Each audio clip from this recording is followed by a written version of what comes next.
Sometimes the people who discard you think they're throwing away absolutely nothing, a worthless burden. Until the devastating day they finally realize they just let go of everything that ever mattered. Immense, shattering pain doesn't just simply break you down into unrecoverable pieces.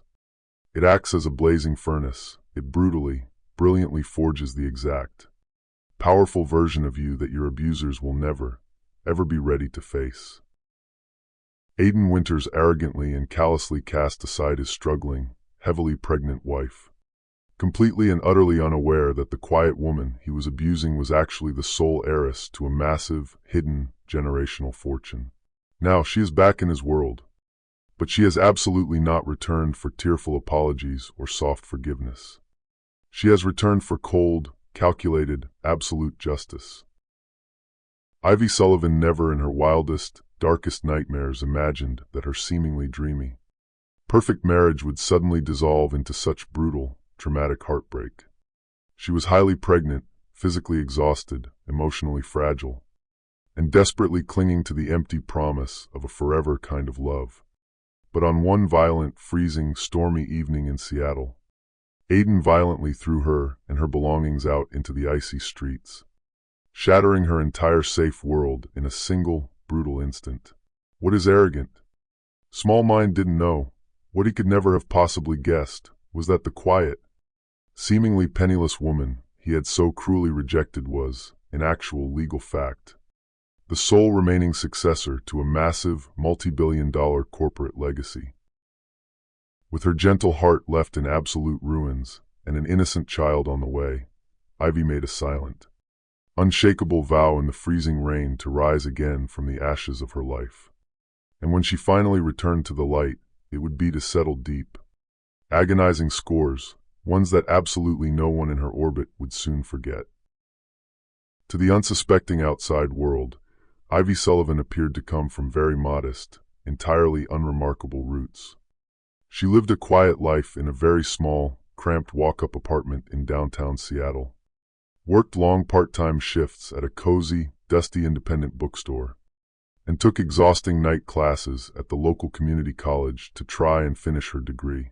Her naturally soft-spoken nature, kind eyes, and low-profile lifestyle made it incredibly easy for ambitious, loud people to simply overlook her. And that list unfortunately included her own husband, Aidan Winters. He never, not once in their entire relationship, suspected that Ivy came from anything other than humble, working-class beginnings, let alone possessing the massive, staggering inheritance she held securely in secret, passed down directly through her late mother's side of the family.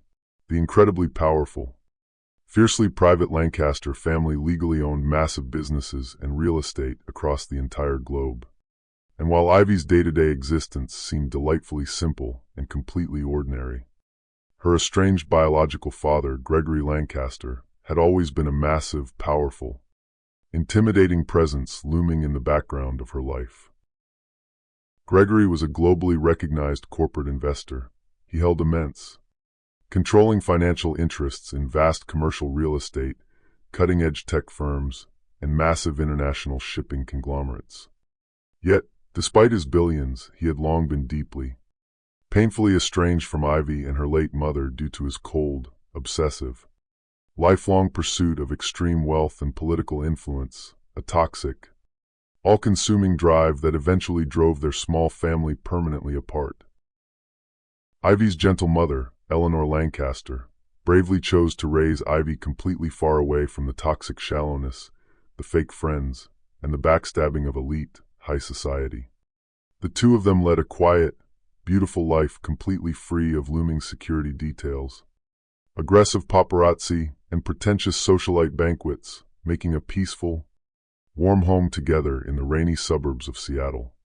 While Gregory aggressively expanded his corporate empire internationally, Eleanor focused on love, art, and kindness. When Eleanor tragically passed away from a sudden illness 3 years earlier, Ivy was left utterly devastated, heartbroken, and completely adrift in the world. She legally inherited a vast, almost incomprehensible fortune upon her mother's death. But very few people in her immediate, modest circle knew anything about it. In deep, abiding honor of her late mother's final, desperate wishes for her to live a grounded, normal life. Ivy kept her true, billionaire identity and her staggering fortune an absolute, ironclad secret. She moved cautiously through the world, living frugally, never once flaunting her extreme wealth or her elite social status. All she ever wanted in this world was a small taste of peaceful normalcy and true love. And for a short, beautiful while, she truly believed she had finally found it. Until she met Aiden. Aiden worked in high-pressure corporate sales at a sleek, mid-range luxury car dealership in downtown Seattle. His practice charm was undeniably potent. He was tall, striking, with a highly confident, swaggering stride and a brilliantly disarming, crooked smile. He possessed a magnetic, electric presence, effortlessly drawing vulnerable people into his orbit. He spoke with a smooth, practiced assurance, the unmistakable voice of a slick man who intimately knew how to aggressively sell not just expensive cars, but beautiful, empty illusions. When Ivy shyly walked into the bright dealership to purchase a reliable, used commuter car, something she could have easily, instantly bought outright in cold, hard cash 100 times over, she purposefully chose instead to keep her financial reality strictly under wraps, asking about financing options. Aiden, the top salesman on the floor, was instantly captivated by her quiet, unassuming beauty. To his arrogant eyes, she was completely unlike anyone else he usually dated. She was deeply modest, slightly mysterious, and seemingly entirely unentitled. Her innocence intrigued him, like a new puzzle to solve. They began dating almost immediately, and within 6 fast-paced, intoxicating months, they were swept completely into a passionate whirlwind romance that ended abruptly with a quick, romantic courthouse wedding. For a brief, glowing time, Ivy felt like she was happily living inside a beautiful dream. She truly, deeply believed with her whole heart that Aiden loved her exactly for who she was on the inside, not for what she secretly owned, or for the massive empire she might one day inherit from her estranged father. She laughed loudly at his jokes. She genuinely admired his fierce career ambition, and she felt incredibly, warmly protected in his strong arms. She slowly let her heavy, defensive guard down in ways she never had before in her life, foolishly believing she'd finally found the one person who truly saw her, not just her famous lineage or her bank account.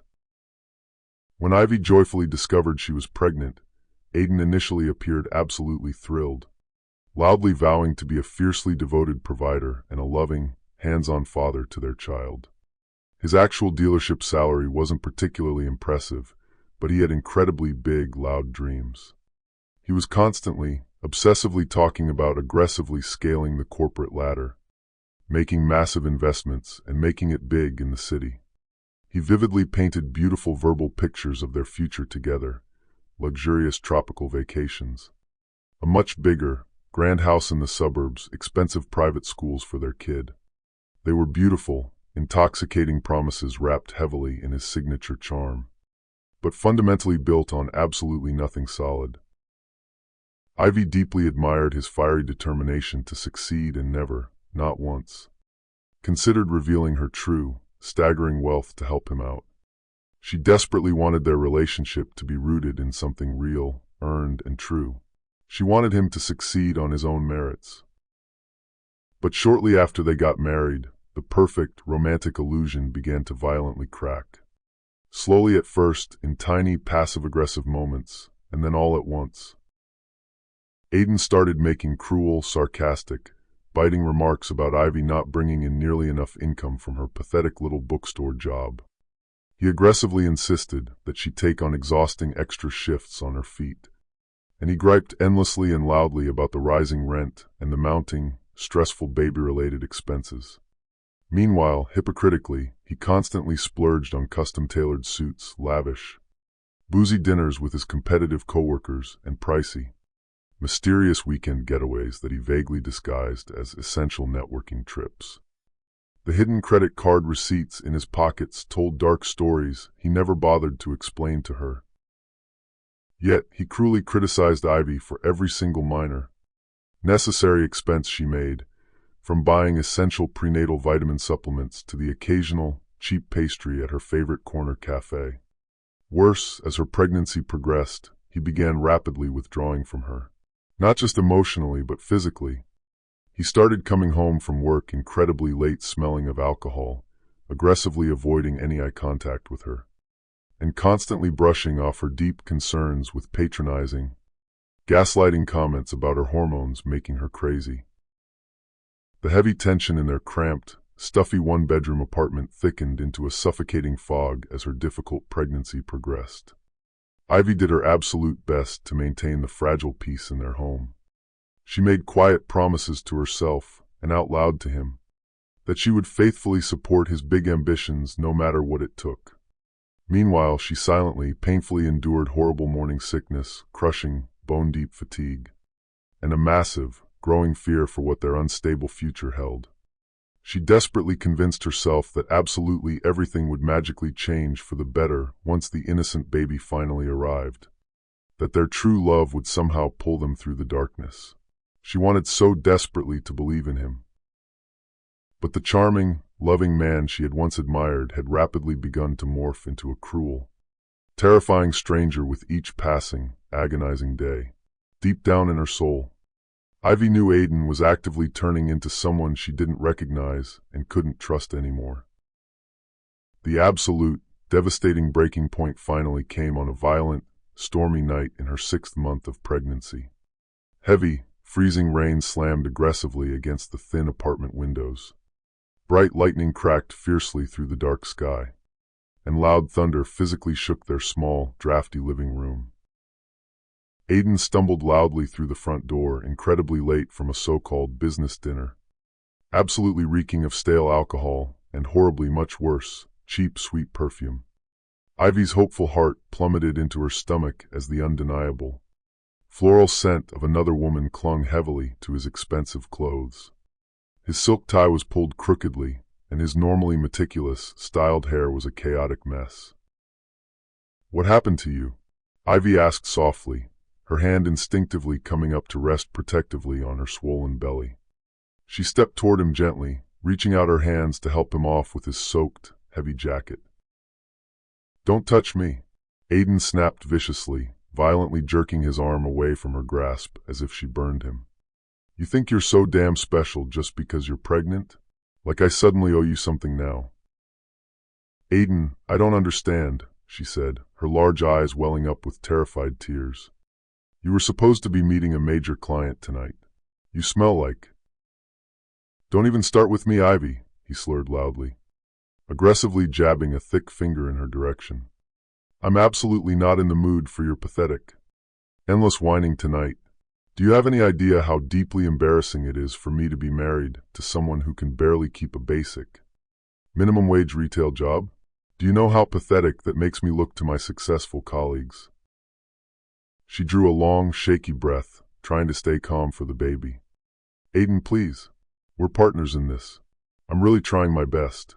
We're having a baby together. Remember? I'm trying to save our money. I'm trying to support you." "Save money?" He let out a loud, bitter, entirely humorless laugh, swaying dangerously toward her in the small room. "What money? Ivy? You have nothing. And now we've got a screaming baby on the way. Great. Just one more useless mouth to feed that I have to pay for." Ivy had never, ever seen him look exactly like this. He was so incredibly bitter, so completely full of toxic, blinding rage. His casual cruelty hit her like a physical punch directly to the chest. "Aiden," she whispered brokenly, hot tears streaking rapidly down her pale cheeks. "What are you saying? You wanted this baby. You cried when I told you. You told me you were happy." "Yeah, well, maybe I totally changed my mind," he scoffed loudly, waving his arms. "What have you actually done for me lately?" "Huh? Tell me. I'm going absolutely nowhere in life. I am permanently stuck in this pathetic, depressing shoebox apartment, paying all the damn bills, and you've never brought a single real thing to the table." "That's absolutely not fair," she said, her voice shaking, but summoning a tiny flicker of fierce courage she didn't even know she still had left inside her. "I've never once asked you for a fancy, expensive life. I've always paid my fair share of the bills and the rent with my checks. Suddenly, something completely snapped in Aiden's drunken mind. He stormed violently across the small room. He aggressively grabbed her worn suitcase from the corner, flung open the bedroom closet door, and began frantically, roughly stuffing her clothes into it. Ivy stood completely frozen in place, pure horror and deep confusion swirling sickeningly inside her. "Aiden, what are you doing?" "I'm totally done," he said coldly, not even looking at her as he zipped the bag. "Get the hell out of my life. I can't stand to look at your pathetic face anymore." "Please," she pleaded desperately, her voice cracking with terror. "I'm pregnant, Aiden. It's freezing outside. We need to talk about this when you're sober." He violently zipped the suitcase shut, slammed it hard onto the floor with a loud thud, and then pointed a shaking finger directly to the front door. "Take your cheap stuff and leave. I've got more than enough problems right now. I do not need some whining, hormonal, useless pregnant woman making my life worse." Ivy's head spun dizzily. She felt exactly like she was trapped in a horrific, suffocating nightmare she couldn't wake up from. She made one final, desperate, weeping attempt to reason with him, reaching for his arm, but he completely refused to listen to her pleas. Instead, he shoved her roughly by the shoulders toward the open front door, completely, callously ignoring her obvious physical distress and her growing belly. Her breath hitched in sheer disbelief, her voice catching painfully in her throat as she tried to plead one last time. But his dark eyes were completely cold, dead, and vacant of any love. In a desperate, frantic bid to physically protect herself and her unborn child from his escalating violence, Ivy wrapped both of her arms securely around her belly as she stumbled awkwardly backward out of the apartment doorway and directly into the relentless, freezing downpour. Her packed suitcase came flying out the door immediately after her, landing incredibly hard on the wet, concrete pavement. The zipper burst, and the contents spilled slightly onto the ground, scattering a tiny, precious pair of hand-knitted baby booties and a half-read parenting book directly into the muddy rain. The heavy apartment door slammed violently behind her with a furious bang that perfectly matched the raging storm in the dark sky above. Instantly drenched from head to toe in the freezing rain, Ivy stood trembling violently on the concrete stoop, her hot tears mingling freely with the cold rain streaking down her pale face. It was the middle of the night, the temperature was dropping rapidly, and she was utterly betrayed, completely abandoned, and profoundly terrified. Bright lightning lit up the empty street in erratic, blinding flashes, making the entire horrific scene feel entirely surreal, as though she were helplessly watching someone else's terrible nightmare unfold on a movie screen. She had absolutely nowhere to go. She had no close friends to call, no one to rescue her, nothing, except the quiet, modest life she had tried so incredibly hard to build in her pursuit of a normal, loving family. Loud thunder growled menacingly above her as she slowly bent down and clutched her broken suitcase in one freezing hand, keeping the other hand placed protectively over her belly. Intense, suffocating grief and white-hot fury churned violently inside her stomach. But pushing through all of the pain, a brand new, terrifying determination suddenly took hold of her soul. She wasn't just focused on basic survival anymore. She felt fire. A silent, unshakable vow burned brightly in her chest. This would absolutely not be the end of her story. She had genuinely tried her hardest to be the quiet, supportive, loving wife. She had tried to be the unassuming, normal woman he claimed he wanted. And Aiden had violently, cruelly thrown all of that love directly back in her face. If only his arrogant mind knew exactly who she really was. If only he knew the staggering, world-ending power she actually held in her hands. The kind of immense power she could summon effortlessly with just one single phone call to her lawyers. He foolishly thought she was weak. He thought she was pathetic. But her weakness didn't come from a lack of resources. Her kindness was a choice. And his profound cruelty had just permanently cost him absolutely everything he ever wanted in life. But right now, shivering in the cold, Ivy wasn't thinking about executing her grand revenge. She just desperately needed to survive the freezing night and keep her baby safe. Turning her back forever on the small apartment that once held all her broken dreams, she stepped bravely into the raging storm. Each heavy raindrop pounding against her skin felt exactly like a final, decisive punctuation mark on her old life. Each difficult step forward felt exactly like violently tearing away from her former, naive self. The soft, accommodating woman was rapidly hardening into solid steel in real time. One day, Aiden would deeply, profoundly regret absolutely everything he had done to her tonight. Of that, she was completely, terrifyingly certain. And when the right time finally came, she would be more than ready for him, holding the ultimate ace card he never even knew existed. After Aiden callously cast her out into the storm, a freezing and exhausted Ivy managed to walk to a small, rundown roadside motel on the dark outskirts of Seattle. She paid for the cheap room in crumpled cash, incredibly thankful she had secretly, carefully tucked away a very modest emergency fund from her bookstore job, just in case. Her pregnancy had definitely begun to show prominently, but her youthful, exhausted appearance still led the suspicious night receptionist to question with a raised eyebrow if she was truly about to become a mother alone. She actively avoided making eye contact with the judgmental clerk, absolutely not wanting their pity, and certainly not needing it. In the deafening stillness of the depressing, damp motel room, the horrific truth of her bleak situation finally settled into her bones with a suffocating, crushing clarity. She was completely alone. She was highly pregnant, and she was utterly heartbroken. But as she stared at the peeling wallpaper, she reminded herself of the ultimate truth. She wasn't actually broke, and she absolutely wasn't powerless. Early the very next morning, before the sun even fully rose, she reached into her bag for a specific phone number she had rarely, if ever, used. It was a highly secure, private number that was strictly reserved for monumental emergencies like this. The very first call went straight to voicemail, but just 10 anxious minutes later, her phone buzzed loudly with a rapid return call. A distinguished, highly refined, slightly fragile older voice answered the line. "Ivy, my dear girl, is that actually you?"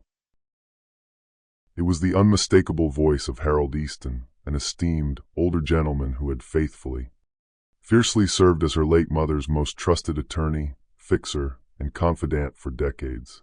He was one of the very few people left on Earth who actually knew the truth about Ivy's background. "Mr. Easton," she said, her voice trembling slightly despite her resolve. "I desperately need your help." He didn't waste time asking her a million probing questions over the phone. He just immediately came to her. He arrived at the seedy motel within the hour, driving a sleek black car. His distinguished silver hair caught the bright morning sunlight, and he was dressed flawlessly in a perfectly pressed, custom navy suit. Despite the extremely early hour, Harold immediately gave Ivy a solemn, highly observant once-over. Deep concern and sadness deeply etched into the weathered lines of his aging face. "My dear girl," he said quietly, his voice full of sorrow, "I had heard quiet, private whispers through my network that you had married in secret some time ago. I genuinely, truly hoped it brought you the peaceful happiness you were seeking. But looking at you now, I see clearly that it didn't." Ivy shook her head slowly, fresh, hot tears threatening to spill over her eyelashes. "He violently threw me out into the street last night, Mr. Easton," she said, her voice cracking with the trauma. He doesn't even know who I truly am. I never, ever told him about my family. I never told him about the Lancaster inheritance." Harold listened patiently and respectfully, nodding slowly as he absorbed the horrible weight of her words. He had known Ivy since she was just a little girl playing in the garden, and he had fiercely, legally honored Eleanor's dying wishes to keep Ivy's massive legacy entirely concealed until she was truly, emotionally ready to carry the heavy burden of it. "I am so incredibly sorry that happened to you," he said gently, his voice thick with genuine fatherly empathy. What exactly do you want to do now? Ivy. Ivy hesitated for a moment. She was physically exhausted to her core. Her eyes were swollen red from crying all night. Her pregnant body felt incredibly heavy and sore from the immense stress. But she absolutely had to think of her baby's future now. I need somewhere safe to stay immediately, she said at last, her voice finding its strength. And I think I'm finally ready to fully step into the life my mother left behind for me. No more hiding in the shadows. Harold gave a slow, solemn nod of immense respect. It is your legal birthright, he said firmly. Your mother deeply wanted you to have total freedom in your life. Freedom to choose your own path without pressure. She never, ever wanted the crushing weight of wealth to define who you were.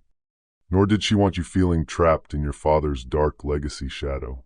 But now you have unfortunately faced the brutal harshness of the real world entirely on your own.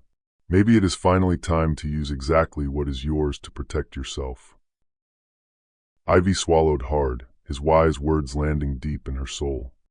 For so long, she had desperately craved a quiet, invisible life. Something normal, something real, far away from the toxic, extravagant excess that her father represented. But now, harsh reality had pushed her violently to an unavoidable crossroads. Yes, she said, her voice ringing perfectly steady and clear. I'm ready. Within a few short hours, Harold had expertly, discreetly arranged for her to be moved immediately into a breathtaking, sprawling penthouse located in the very heart of downtown Seattle. The massive, luxurious property had once belonged exclusively to her late mother, but it had remained completely untouched and beautifully preserved for years. It sat incredibly high above the bustling city in a secure, ultra-luxury high-rise building. It came complete with massive floor-to-ceiling windows, imported marble floors, and sleek, high-end modern furnishings. It was lavish and breathtaking, infinitely far more grand than what Ivy had known in her miserable, cramped apartment with Aiden. As she stepped tentatively into the spacious, sun-drenched living room, her eyes scanned the sweeping, panoramic views of the beautiful Seattle skyline, her breath catching in her throat at the beauty of it. It's entirely too much, she whispered, overwhelmed by the sudden shift in her reality. Harold stepped quietly beside her, his tone incredibly gentle and reassuring. You legally own this entire place. Ivy, you can renovate it and make it as simple or as grand as you'd like. But most importantly right now, it is a highly secure, safe home. And you absolutely deserve that comfort now, especially with the baby coming so soon. Her hand instinctively, protectively moved to rest on her belly. Hot tears welled up in her eyes again, but not from sadness or betrayal this time. It was pure, overwhelming relief. She finally had a solid roof over her head, an impenetrable refuge. A safe place where she and her unborn child would be completely secure from the world. Thank you, Mr. Easton, she murmured softly, wiping her eyes. Harold handed her a heavy set of brass keys. I've already had the kitchen fridge fully stocked with your favorites. I can easily arrange for a full-time, discreet housekeeper and a private chef if you'd like. And please remember, the Lancaster estate is incredibly, massively extensive. There are vast trust funds and accounts we can legally activate for you whenever you are ready. Ivy nodded slowly, vividly recalling how her wise mother had always said, money can easily solve practical, everyday problems, but it can never, ever solve matters of the broken heart. And right now, her heart was undeniably, thoroughly shattered. But her immediate pressing needs, like nutritious food, warm shelter, and high-end security, were fully met. For the time being, as she healed, that was more than enough. Over the next few quiet, healing weeks, Ivy tried her best to acclimate to her luxurious new surroundings.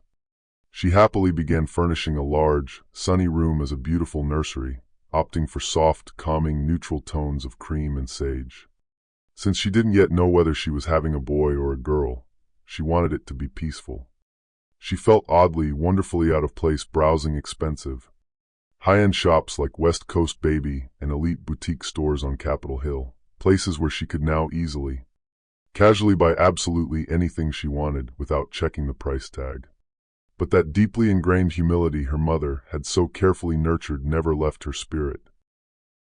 Once, while standing quietly in the baby aisle of a luxury store, completely overwhelmed by the endless rows of tiny, expensive clothes and handcrafted cribs, she nearly burst into tears in public. The sudden, dark memory of Aiden's cruel betrayal still clung to her mind like a dark, suffocating shadow. Then, one rainy morning, Ivy got a highly unexpected visitor at her building.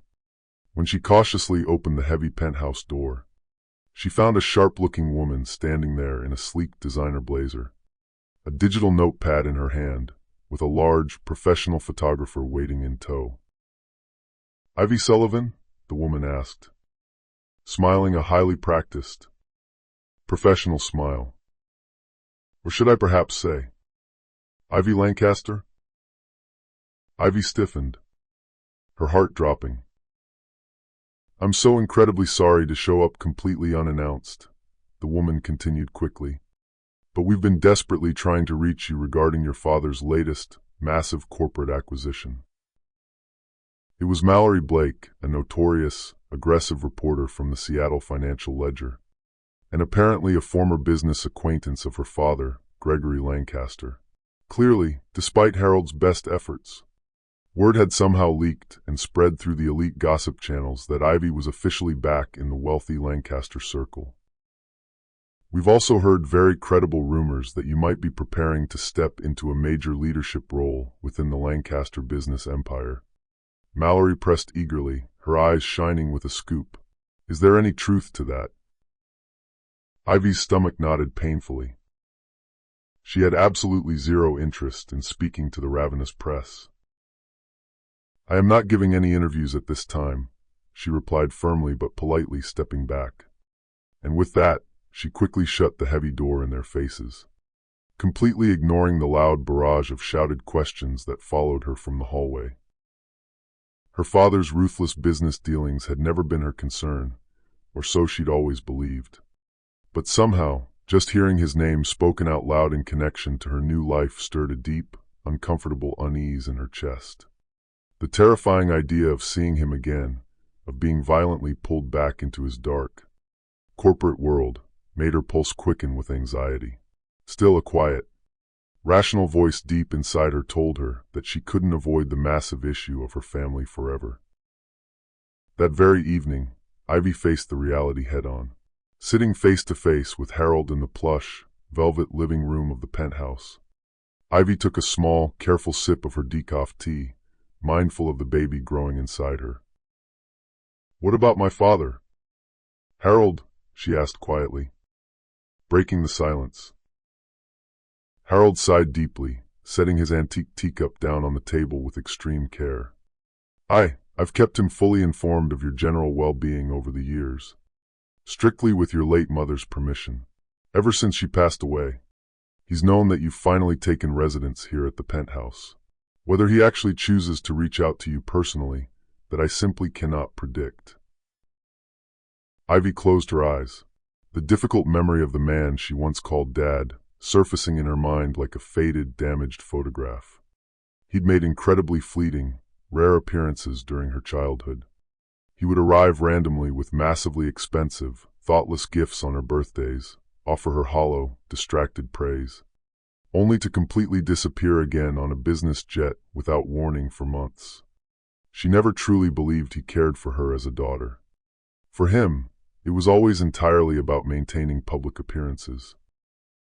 Eventually, Eleanor had aggressively severed the toxic connection altogether, fiercely determined to raise Ivy as far away from his corrupting influence as possible. Now, bizarre fate might be bringing them violently back into each other's orbit. In the following weeks, Ivy began constantly receiving incoming calls from unknown numbers, most of which she immediately declined. Formal letters quickly followed the calls. They were heavy, embossed invitations to elite Lancaster family functions and charity galas she hadn't even known existed. The Seattle high society scene began buzzing loudly with frantic whispers. the long-estranged, mystery daughter of Gregory Lancaster, had suddenly returned to the city, heavily pregnant, and was possibly poised to step directly into a major executive role within the powerful Lancaster dynasty. But Ivy had absolutely no interest in attending luxury galas or courting media attention. Her entire, fierce focus was solely on her unborn child and finding her own emotional stability. Still, dark thoughts of Aiden crept into her mind at night like terrifying shadows slipping under the door. He had callously discarded her. He had looked her in the eye and called her worthless. He didn't know what she had willingly given up for him. How deeply she had masked her true wealth just so his fragile ego wouldn't feel inadequate. And now, here she was living like royalty in a massive penthouse, completely surrounded by infinite resources he couldn't even begin to imagine. If only he knew, she thought bitterly. She purposefully filled her long days with reading parenting books, doing gentle prenatal yoga exercises, and having private, strategic conversations with Harold about securing her future. One quiet afternoon, as the Seattle rain tapped softly against the massive windows, Harold cleared his throat nervously.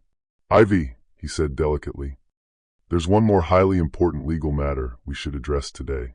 Your mother's final will and testament. Now that you're officially residing in one of her primary properties, it's time to formally go over the next legal steps." Ivy nodded slowly, her heart fluttering with anticipation. "Yes, of course." Harold leaned forward, opening a thick leather briefcase. "Before she passed, your mother legally set up a massive, ironclad trust fund to be fully activated upon the birth of your very first child. The baby will legally inherit a substantial, controlling portion of the Lancaster estate, more than enough capital to ensure absolute security for generations to come." He paused, letting the magnitude of the money sink in, then added, "There's also a very specific, unbreakable provision. You are to be legally appointed as the child's sole guardian and primary trustee until they come of age. Your father absolutely cannot contest it," Harold said firmly, anticipating her fear. "Not without facing incredibly serious, public legal consequences that would ruin him." Ivy felt a sudden, massive tightening in her chest. The sheer weight of it all, the permanence of the money, the absolute protection it offered, was almost entirely too much for her mind to process. She had never fully realized the incredible depth of her mother's brilliant foresight and protection. "So, it's all completely locked in?" she asked quietly, her voice trembling. Harold gave her a warm, reassuring smile. "Yes. Absolutely no one can ever take it away from you or your child. You're both permanently, legally protected." Protected. The beautiful word didn't just echo in her mind, it firmly anchored her to the ground. It wrapped itself like a warm blanket around the jagged, bleeding edges of absolutely everything she had been through with Aiden. She possessed real, undeniable power now. She had a permanent, unbreakable safety net.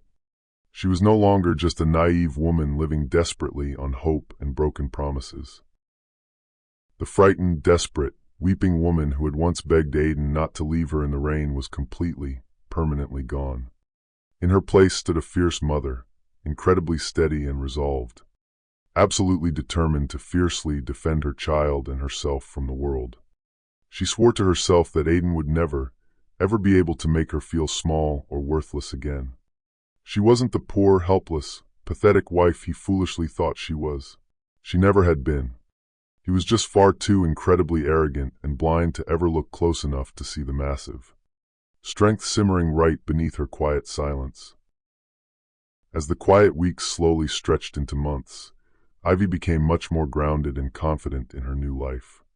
She prepared for her baby's impending arrival with a quiet, fierce focus, slowly transforming the sterile penthouse into a beautiful space of ultimate comfort and warmth. The soothing sound of soft classical music often filled the massive rooms, blending perfectly with the rhythmic hum of high-tech baby monitors and the gentle rustle of delivery boxes arriving daily, marked organic cotton and non-toxic premium care. Sometimes, against her better judgment, she found herself wondering about Aiden's life. Maybe he was still miserably stuck in that same cramped, depressing apartment, driving that same beat-up, struggling car to his miserable job, still loudly blaming her for absolutely everything wrong in his life.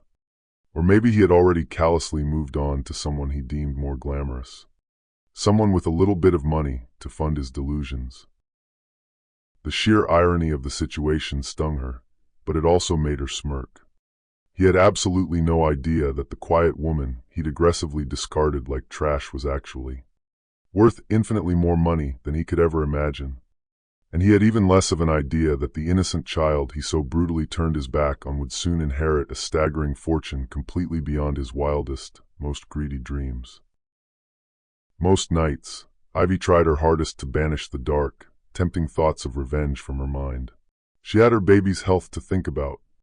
Still, in the quiet, lonely stillness of the night, when the busy city quieted down and dark shadows filled the corners of her mind, she sometimes vividly pictured it. Aiden returning to her one day, dropping to his knees, begging pathetically for her forgiveness.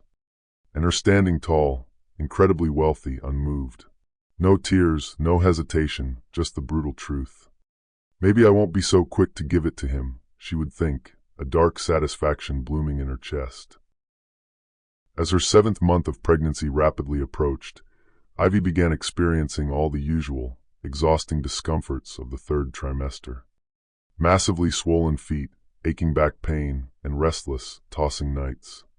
But right alongside the immense physical strain came something else incredibly powerful, deep purpose and infinite possibility. She started quietly, strategically exploring philanthropic ideas, fondly recalling her late mother's firm belief that extreme wealth should always be used to lift others up, not push them down. One specific idea in particular stuck in her mind. A massive, fully funded library and comprehensive resource center for struggling young mothers. It would perfectly combine her lifelong, passionate love of books with her growing, deep empathy for vulnerable women navigating difficult pregnancy and parenthood completely alone. It felt incredibly right to her, like a beautiful continuation of something profound her mother had started, and she was now finally ready to boldly carry it forward. Harold strongly supported the brilliant idea, but cautioned her to pace herself. "You have plenty of time, Ivy," he said gently. "Focus entirely on your health and the baby first. The rest of the empire will fall perfectly into place." Then, one incredibly crisp, freezing morning, Ivy was suddenly stirred from a restless, uncomfortable sleep by the loud, jarring buzz of the penthouse intercom. It was the secure front desk downstairs in the lobby. A visitor had arrived completely unannounced. Her heart raced frantically in her chest. Was it Aiden? Or worse, her estranged father? She shuffled nervously to the video monitor, her nerves completely on edge. She pressed the talk button. "Yes?" she asked cautiously. "It's a Natalie Green, Miss Sullivan," the uniformed doorman said incredibly politely over the speaker. "She says she's an old friend of yours from school." Ivy's tense face instantly lit up with a massive smile. Natalie Green. Of course. She was one of the very few people in the world who actually knew the fragments of Ivy's highly complicated, wealthy past. They had spent a few incredible high school summers together, happily volunteering at a neighborhood literacy program.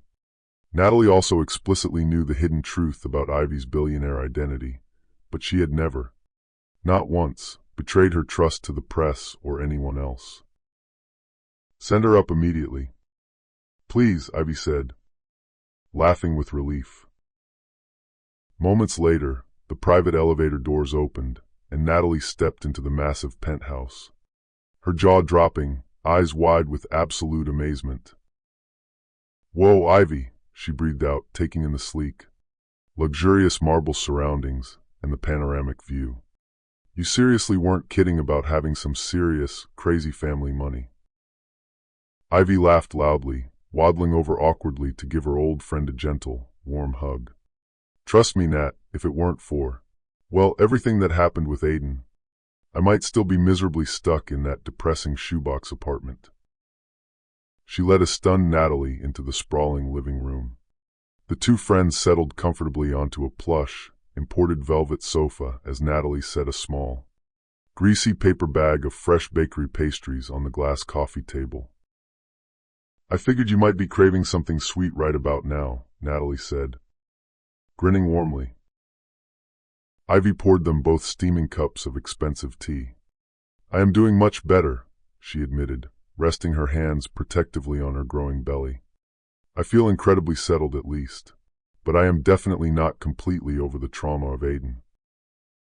Natalie's bright smile faded instantly into a look of fierce protectiveness. She had been absolutely furious, ready to commit violence, when she first heard what Aiden had cruelly done to her pregnant friend. Have you heard from that bastard at all? She asked softly. Not a single word, Ivy replied, trying her best to mask the lingering sting that still came with admitting his total abandonment. In painful truth, a very small, broken part of her still wanted Aiden to call her. She wanted him to grovel on his knees, to say he deeply regretted everything he had done. But another, much wiser part of her terrified that it would brutally rip open the wounds she was still desperately trying to heal. Natalie reached across the table and placed a highly comforting, warm hand on Ivy's arm. You deserve so much better than him, Ivy. And just so you know, if you ever need help with absolutely anything, the baby, running errands, or even just someone to talk to when you're sad, I am always here for you. Deeply touched by the loyalty, Ivy smiled through misty, grateful eyes. Thank you, Nat. Actually, there is something you could help me with. She took a deep breath, her eyes shining with excitement. I've been seriously thinking about starting a small foundation, a massive, fully funded resource center specifically for young, struggling mothers, a safe place where they can easily find guidance, free prenatal care, therapy, counseling, and job support. I'd really love to have your input on it. Natalie's eyes lit up like fireworks. Ivy, that's an absolutely amazing idea. I'm completely in. Let's start putting a massive business plan together right now. After Natalie finally left hours later, Ivy felt a profoundly renewed sense of bright energy. For the very first time in agonizing weeks, she was genuinely looking forward toward building something beautiful beyond the smoking ruins of her failed marriage. Her next crucial prenatal appointment was already scheduled for the following week, and she happily decided to use the trip into the city as an opportunity to scout potential commercial real estate spaces for the new center. But the very next day brought a massive, unexpected shock to her system. There was a heavy, authoritative knock at her secure penthouse door, followed immediately by a face she hadn't seen in many long years. Gregory Lancaster, her estranged father. Ivy froze completely, her heart thudding violently against her ribcage. He stood in the hallway with a rigid, intimidating posture, perfectly styled silver-streaked hair, and the incredibly confident, piercing gaze of a man entirely used to commanding billions of dollars in boardrooms. His tailored, bespoke suit likely cost thousands of dollars, and a massive, solid gold Rolex watch gleamed brightly beneath the foyer light.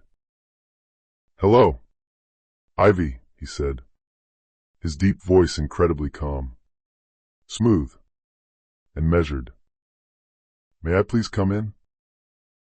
She hesitated for a long, agonizing moment, but then slowly stepped aside. "Of course." Gregory entered the massive penthouse, his sharp eyes quickly scanning the luxurious space with quiet, approving appraisal. "I see you've finally made yourself at home in your mother's property." "I have," Ivy replied defensively, folding her arms protectively across her chest. "Mr. Easton helped me get settled in." "Harold is a very good, loyal man," Gregory said as he moved gracefully toward the floor-to-ceiling window. His eyes flicked down toward her prominent belly, and for the very first time in her entire life, a faint, undeniable softness crossed his otherwise sharp, ruthless features. You're carrying my grandchild. Ivy's hand instinctively moved to cover her stomach. A strange, complex mix of fierce protectiveness and deep uncertainty rose rapidly within her. Yes, I am. Gregory's rigid shoulders sagged just slightly as he took a long, heavy breath. I know I've never been the loving father you needed or deserved, Ivy, he said slowly, his voice laced with regret. Your mother and I, well, we obviously had our severe differences. But I want you to know, whatever you need right now, I am here for you. Ivy looked at him, a hurricane of conflicting emotions swirling in her chest. And what exactly do you think I need from you now, Father? He cleared his throat awkwardly. Financial support. For one. Powerful corporate connections. Elite media protection from the tabloids. I know you probably deeply resent me, but I do not want you to go through this pregnancy alone. Her very first, burning instinct was to reject his offer outright and throw him out. She didn't strictly need his help, especially not with her own massive inheritance looming. She was perfectly capable of handling herself. But Harold's wise words echoed loudly in her mind. How Eleanor had always secretly hoped that one day they might finally reconcile. And she couldn't ignore the harsh reality of her situation. Being fully under the powerful Lancaster name again could fiercely protect her child if Aiden ever came back, especially if he tried to assert legal rights he hadn't earned. I appreciate the generous offer, she finally said, her voice like ice. But let's be absolutely clear. I am not going to be your corporate puppet. If you want to be involved in this child's life at all, it will be strictly on my terms, mine and the baby's. Gregory nodded slowly, accepting the boundaries. I completely understand. A tiny flicker of profound relief crossed his aged face. They sat down and spoke for nearly an hour about her health, the baby's upcoming due date, and the vicious rumors already circulating in the press.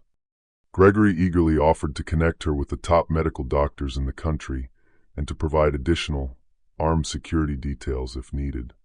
Ivy, though still highly cautious, clearly saw the potential. Strategic value in aligning with her powerful father for her child's ultimate safety, if nothing else. In the weeks that followed, Gregory returned to the penthouse several times. He even unexpectedly accompanied her to a high-end, exclusive maternity boutique, quietly and generously paying for a massive range of expensive items despite her half-hearted protests. It felt entirely surreal to her, walking down the street beside the intimidating man she had avoided for so many years, now awkwardly bonding over tiny onesies and expensive swaddles. A small, hidden part of her heart softened as she caught quick glimpses of genuine, paternal pride in his eyes at the thought of becoming a grandfather. Still, she kept her thick emotional walls intact. She couldn't magically forget the absent father who had missed every single childhood birthday and rarely called. But Ivy slowly allowed for the faint, hopeful possibility that people could actually change, or at least try to be better. Meanwhile, Aiden remained conspicuously, wonderfully absent from her life. She heard nasty whispers through mutual acquaintances that he was now loudly dating someone new, aggressively bragging at bars about how he'd finally gotten rid of his dead weight. The news stung her pride, but it also deeply steeled her resolve. Aiden was permanently in the past, and if he ever dared try to creep back into her life, he'd meet a very, very different woman, one who absolutely no longer needed him to survive. In the midst of that ongoing emotional storm, Ivy took a massive, decisive step forward in her new life. She bravely agreed to get more actively involved in the operations of Lancaster Industries, at least on a trial basis. Gregory excitedly arranged a quiet, highly private meeting with a select, powerful group of board members from Lancaster Global Holdings. Ivy desperately wanted to understand the complex inner workings of the massive empire, what her child would one day inherit, exactly how the multi-billion-dollar company functioned, and what immense philanthropic potential it held. The meeting in the boardroom was incredibly tense at first. Older, conservative male board members gave her long, highly skeptical glances. Some murmured disrespectfully about her pregnancy. But Gregory formally, loudly introduced her as his daughter and his heir, and made it crystal clear to the room that she would instantly have a powerful voice in matters of influence, especially those involving the company's charitable initiatives.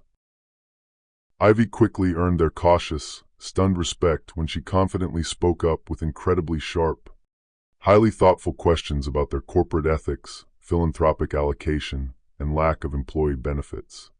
She didn't come to the boardroom to impress them, but she absolutely did. At the end of the grueling meeting, an older, respected board member approached her. It was James Caldwell. "You speak with the exact same fiery conviction your brilliant mother had," he said gently, shaking her hand. "We all deeply admired Eleanor. She was the absolute soul of this company's conscience." He paused, smiling. "It is incredibly good to have you here, Ivy." Ivy's eyes stung with unshed tears. "Thank you," she managed to say. "I only hope I can live up to her incredible legacy." She confidently walked out of that massive boardroom with a fresh, burning sense of purpose. Her baby would absolutely have a strong, incredibly secure future, and Ivy would personally ensure that Lancaster Global didn't just ruthlessly profit, but actively gave back to the world. She was fiercely determined to use the company's massive reach for good, heavily investing in global education, affordable housing, and access to free healthcare, causes her mother would have poured her entire heart into. Still, in the quiet, lonely corners of her massive penthouse, Ivy sometimes wrestled with the lingering, phantom ache Aiden had left behind. She vividly remembered how he'd cruelly mocked her, how he violently shoved her into the freezing storm without a second thought. Every single day she grew stronger, but the deep, purple bruise he left on her spirit hadn't completely faded. Perhaps it never truly would. She tried her absolute best to live fully in the present moment. After all, her entire life had miraculously changed. She was surrounded by infinite resources, by family, as complicated as it was, and most importantly, by a fierce hope for her child's future. There were infinitely more blessings in her life than she could possibly count. Yet a lingering, terrifying question simmered constantly in Ivy's mind. Would Aiden ever discover the truth and come looking for her? And if he did, would he be pathetically seeking her forgiveness or greedily seeking her fortune? That dark thought haunted her restless dreams. Again and again, she saw the exact moment he shoved her out into the storm. Again and again, she felt that same freezing chill, not just in her bones, but deep in her soul. But she fiercely swore to herself that if he ever came back, he absolutely wouldn't find the same naive, broken woman waiting for him. A massive storm was actively forming on the horizon. Ivy could feel the electricity of it in her bones, and this time, she was absolutely ready to face it head-on. She was armed with vast knowledge, with staggering power, and with an iron, unbreakable will. Her deep vulnerability had successfully forged a weapon infinitely sharper than mere bitterness, purpose. The next chapter of her life absolutely wouldn't be a sad tragedy. It would be an epic story of immense strength, beautiful redemption, and maybe, just maybe, even absolute revenge.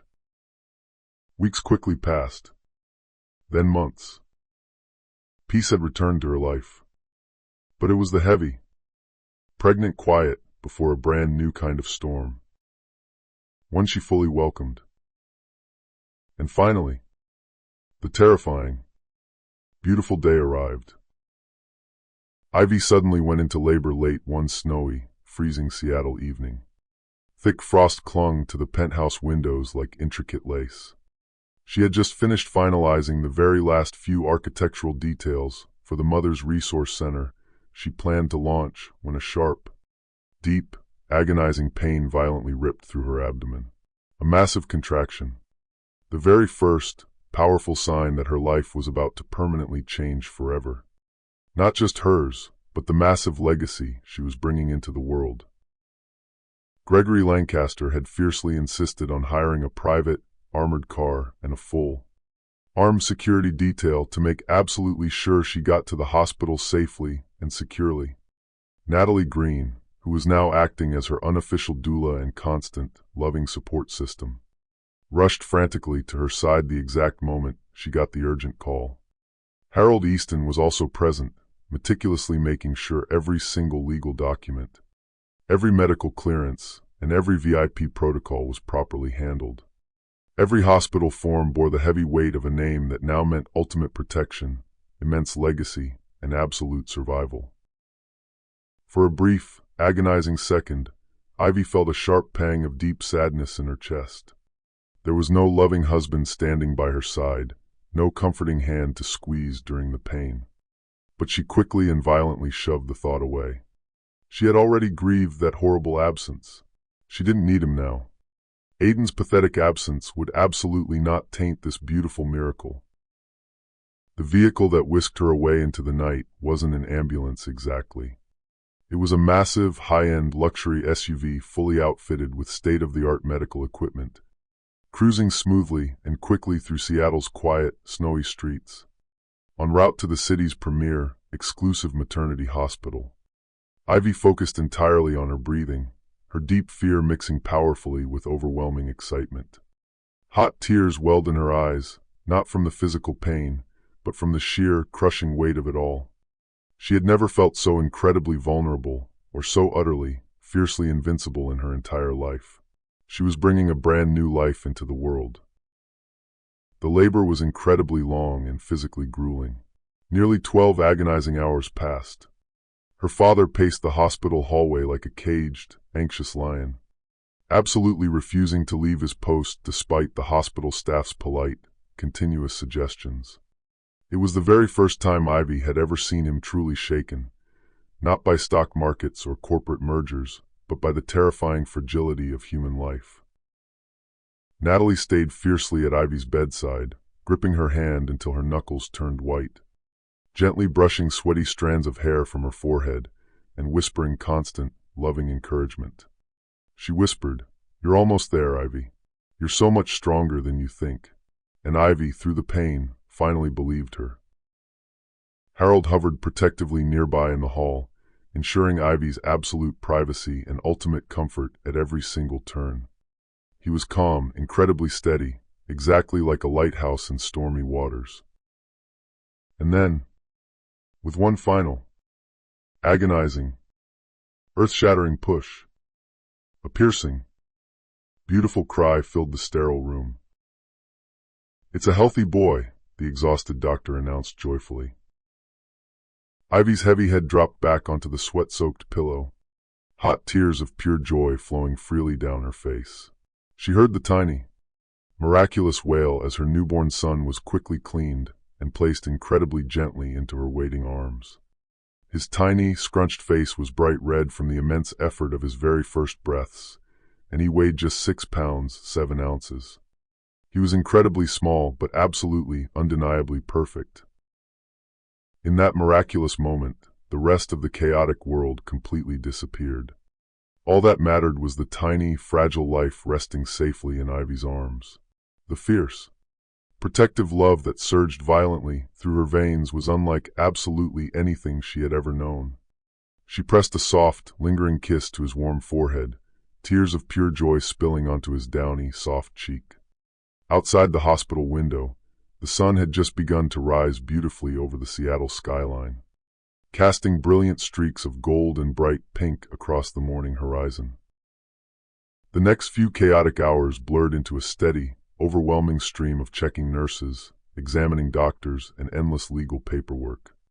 Gregory eventually entered the private room, moving incredibly cautiously, his normally stern, intimidating expression entirely softened by something incredibly rare, absolute gentleness. "He's utterly beautiful, Ivy," he murmured softly, reaching out with a trembling, aged hand to gently stroke the sleeping baby's tiny head. Ivy gave him a deeply tired, genuine smile, her face still heavily flushed and damp with sweat. "He desperately needs a name," she said, her voice raspy from absolute exhaustion. She had heavily considered naming him after her late mother, or perhaps something that strongly symbolized bright new beginnings. Natalie had eagerly suggested, "What about James? After your mom's dear friend, James Caldwell." Ivy had paused, considering it carefully, then shook her head gently. "James is a lovely name, but it just doesn't feel quite right for him. Harold had another brilliant idea. Your mother always loved the classic name Theodore, he offered quietly from the corner. She always said it meant gift of God. Ivy's exhausted eyes widened as the perfect name clicked solidly into place in her heart. She remembered her mother saying that now. Theodore, she whispered softly, then smiled a bright, beaming smile. Teddy. She gazed down lovingly at her sleeping son, cradled securely in her arms. Yes, Theodore Sullivan Lancaster. Gregory nodded slowly, seemingly highly satisfied with the strong name. Even if the controversial inclusion of Sullivan, Aiden's surname, carried incredibly complicated, painful weight. Ivy looked up and explained firmly, Sullivan was a huge part of me when Teddy was conceived. I want him to always know exactly where he came from, both sides of his history. It was a deeply bittersweet decision to make. But Ivy knew in her bones it was the absolute right one. She wouldn't ever pretend her painful past didn't exist, no matter how much it hurt. Teddy had been born directly from horrible heartbreak, but he was her ultimate hope, her beautiful new beginning. For the next week, Ivy remained securely in an ultra-private, guarded VIP suite at the hospital, beautifully bonding with her newborn son. Global news outlets buzzed loudly with sensational headlines about Gregory Lancaster's newest heir. But incredibly tight, armed security kept the ravenous media safely at bay. Ivy flatly refused all interview requests, fiercely determined to protect her son's absolute privacy. Finally, the joyous day arrived to bring little Teddy home. She wrapped him carefully in a soft, expensive cream-colored cashmere blanket and carried him proudly into the massive penthouse, which was now fully transformed and equipped with absolutely every modern baby gadget imaginable. A rotating staff of elite nurses and a highly trained night nanny had been arranged, entirely courtesy of Gregory's deep concern and bottomless pockets. Ivy felt incredibly grateful, but also deeply overwhelmed by it all. She heavily appreciated the help, but sometimes she profoundly longed for the quiet simplicity of her old life, before the massive money, before the flashing media, before absolutely everything was filtered through the heavy lens of wealth and corporate legacy. Late one rainy evening, as Teddy slept quietly and peacefully in his high-end bassinet, and the beautiful Seattle skyline twinkled brightly through the massive windows, Ivy heard the security intercom buzz loudly. She frowned deeply, glancing at the clock on the wall. Nearly 11 p.m. Who could possibly be visiting her now? She pressed the intercom button. Yes. Miss Sullivan, came the highly apologetic voice from the front desk security. There's a gentleman downstairs in the lobby. He claims he knows you intimately. His name is Aiden Winters. Ivy's heart slammed violently against her rib cage. Aiden. After long, agonizing months of total silence, he was finally here. Her racing thoughts spun wildly with terrifying possibilities.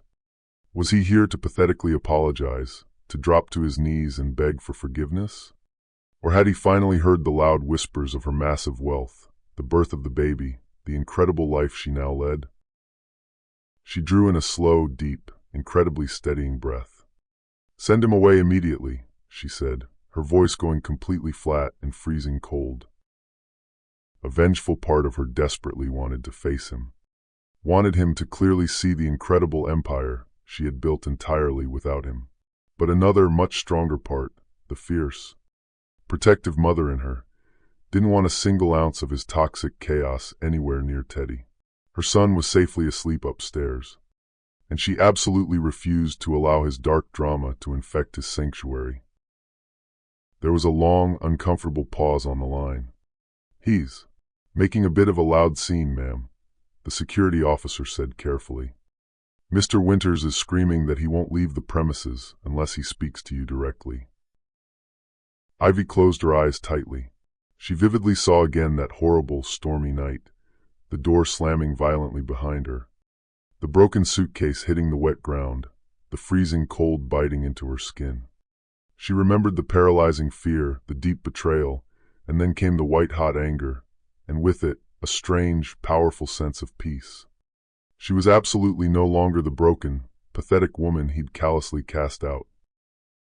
"Fine," she said, her voice like steel.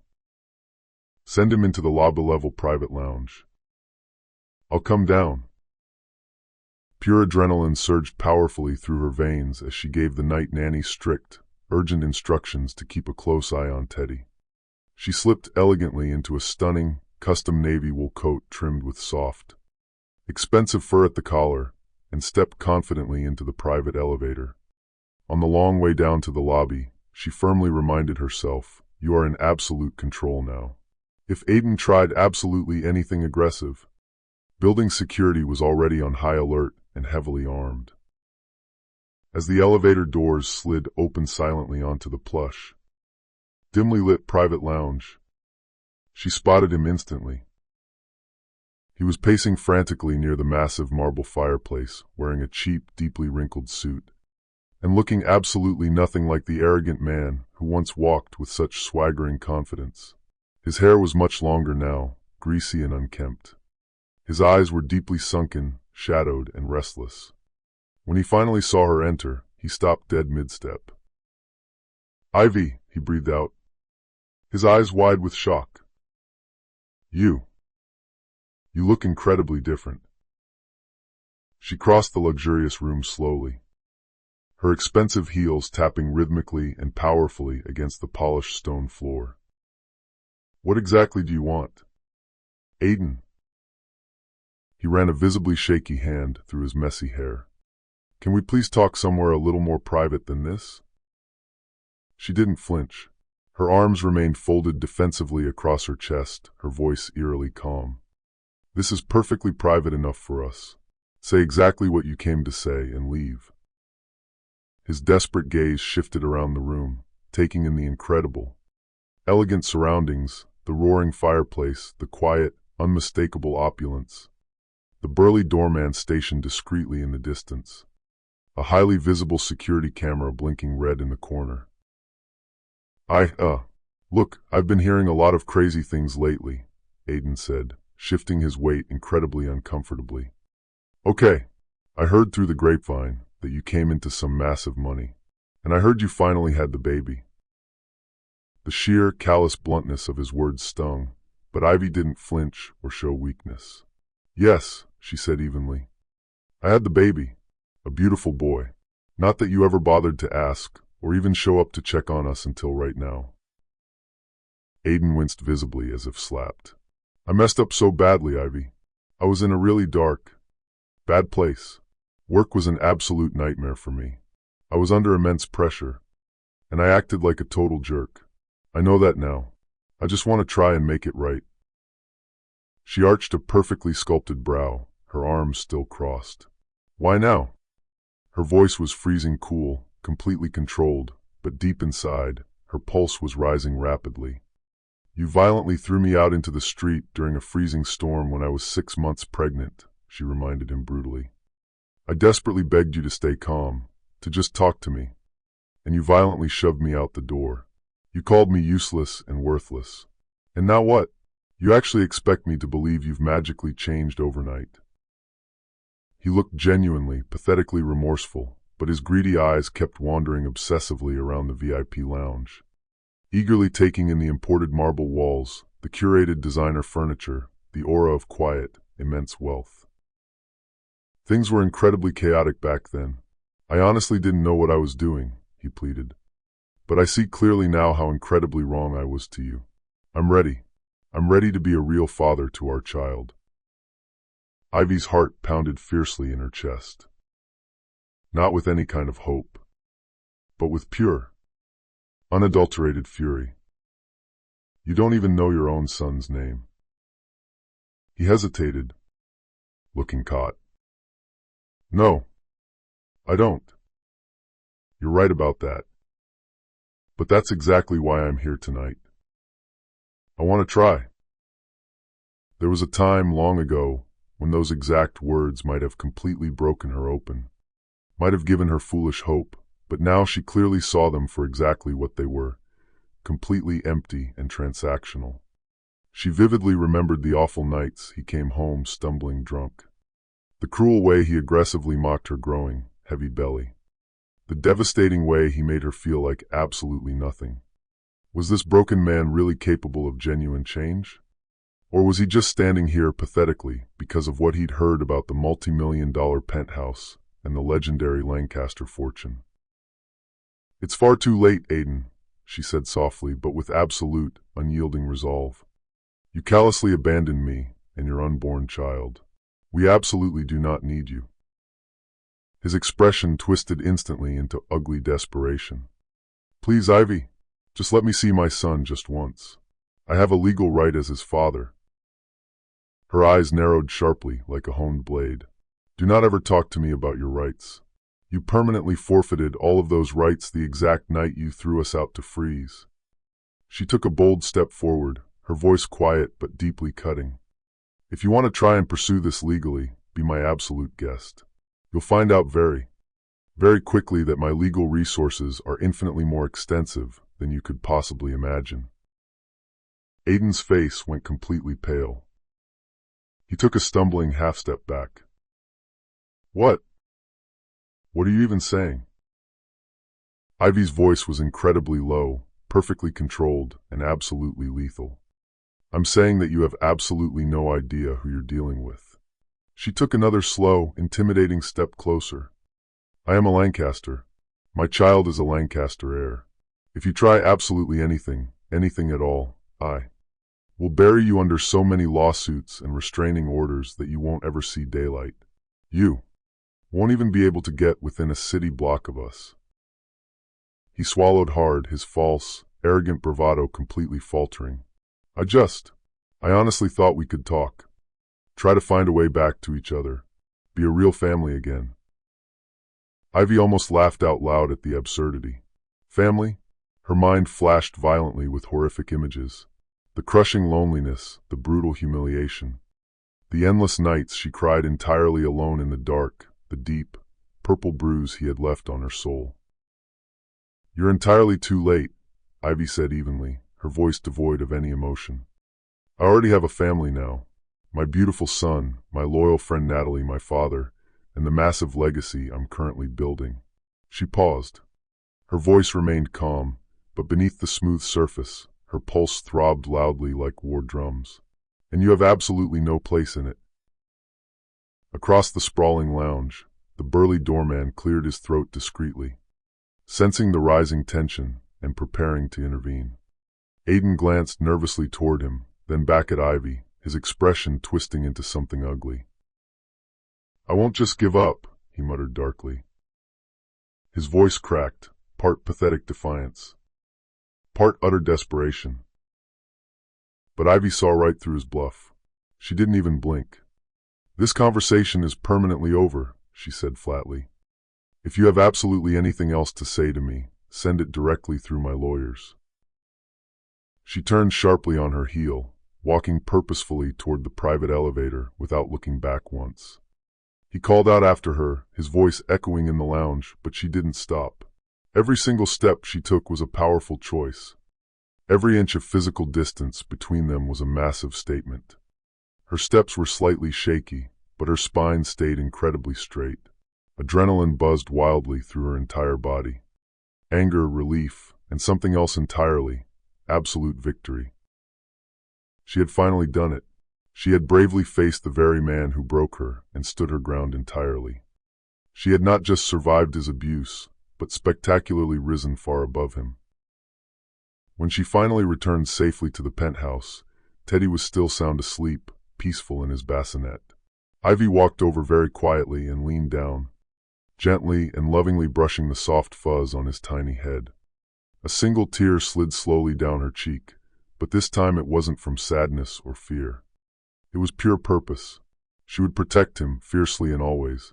Aiden Winters would never, ever hurt them again.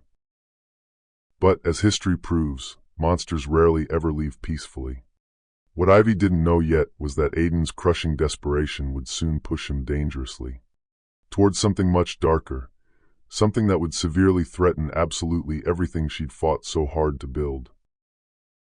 In the busy weeks that followed his highly unexpected, unwelcome visit, Ivy threw herself entirely into joyful motherhood and her ambitious philanthropic dreams.